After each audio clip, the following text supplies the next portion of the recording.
I appreciate you, Poppy and Jim. Thank you. It was a tough night for many people, but we're really proud of the race that we ran, and we're excited to keep making progress on the issues that so many Americans have come together to say that, you know, we need to actually improve people's lives here on the ground.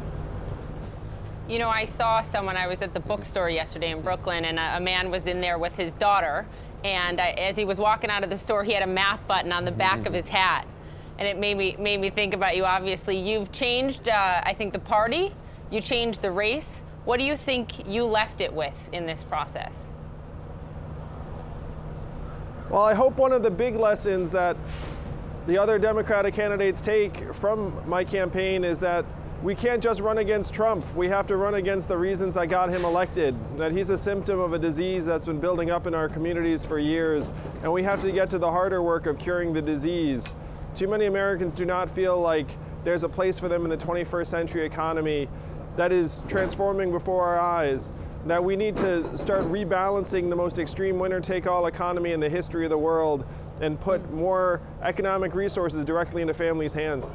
Okay, you're out of the race now. Who is the Democratic candidate best able to do that, to counter not just Trump himself, but Trump the message in the general election? Are you endorsing anyone?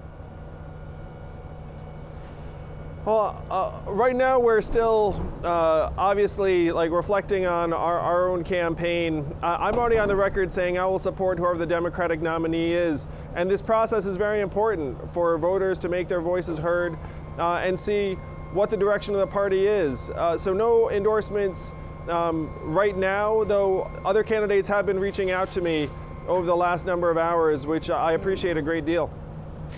Andrew, I think many people discounted you way too early. Many people didn't think you'd make it this far. Are you going to run again? Well, certainly the problems that animated my campaign are not going away, and I'm not going away. You know, the Yang Gang's not going away. So the plan is to keep on pushing the ideas of this campaign across the finish line. So we're not going anywhere, and I would certainly not rule out running for office again. Okay. You're aware of the split in the party.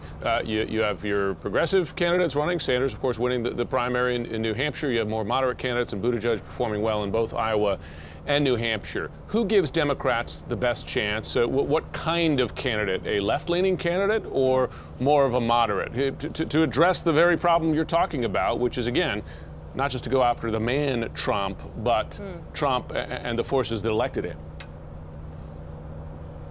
Well, I genuinely think that the spectrum that we've come up with for left-leaning versus moderate, capitalism, socialism, the entire thing is really out of date.